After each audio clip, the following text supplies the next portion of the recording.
வணக்கம் மக்களே! இன்னைக்கு "லவ் யூ முட்டு" அப்படிங்கிற ஒரு படத்தோட ரிவ்யூ பத்தி தான் பார்க்க போறோம். இந்த படத்த பத்தி பார்த்துட்டீங்கன்னா, ஒரு ரியல் இன்சிடென்ட், ட்ரூ இன்சிடென்ட்ட பேஸ் பண்ணி எடுக்கப்பட்ட ஒரு படம்னு சொல்லிட்டு இருக்காங்க. அது உண்மையாலுமே ஒரு சிலருக்கு நடந்திருக்கு. அதத்தான் வந்து ஒரு படமா பண்ணியிருக்காங்கங்கிற மாரிலாம் ஒரு இன்டர்வியூஸ்லாம் குடுத்திருந்தாங்க. இந்த படத்த பார்க்கும்போது ஒரு எமோஷனலா ஒரு கனெக்ட் ஆகுற மாரி ஒரு படமா இருந்துச்சு. என்னன்னு பார்த்தீங்கன்னா, ஒரு எந்த சிச்சுவேஷன் வந்தாலும் ஹீரோயின வந்து ஹீரோ விட்டுட்டே போக்கூடாது அப்படிங்கிற ஒரு விஷயத்துல வந்து ஹீரோ வந்து பயங்கர ஒரு ஸ்ட்ராங்கா இருந்தாரு.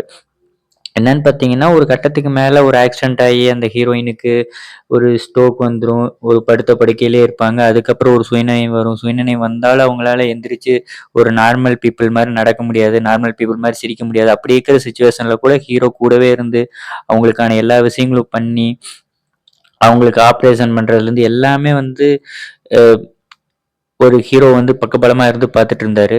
இத பார்க்கும்போது உண்மையாலுமே ரியல் லைஃப்ல இந்த மாரிலாம் பீப்பிள்ஸ் இருக்காங்களாங்கிற மாரி தோணிட்டு இருந்துச்சு.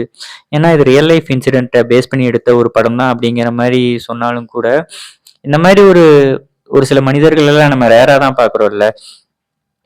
ஒரு லவ்வுக்கான வேல்யூ அப்படிங்கிற ஒரு விஷயம் இருக்கு பார்த்தீங்களா? ஒரு என்னதான் போனாலும் சரி, ஒரு மூஞ்சியே போனாலும் சரி, அந்த பொண்ணு எப்படி இருந்தாலும் வந்து அக்செப்ட் பண்ணிக்கிற ஒரு விஷயம் தான் ஒரு ட்ரூ லவ் அப்படிங்கிற ஒரு விஷயம் இருக்கு பார்த்தீங்களா?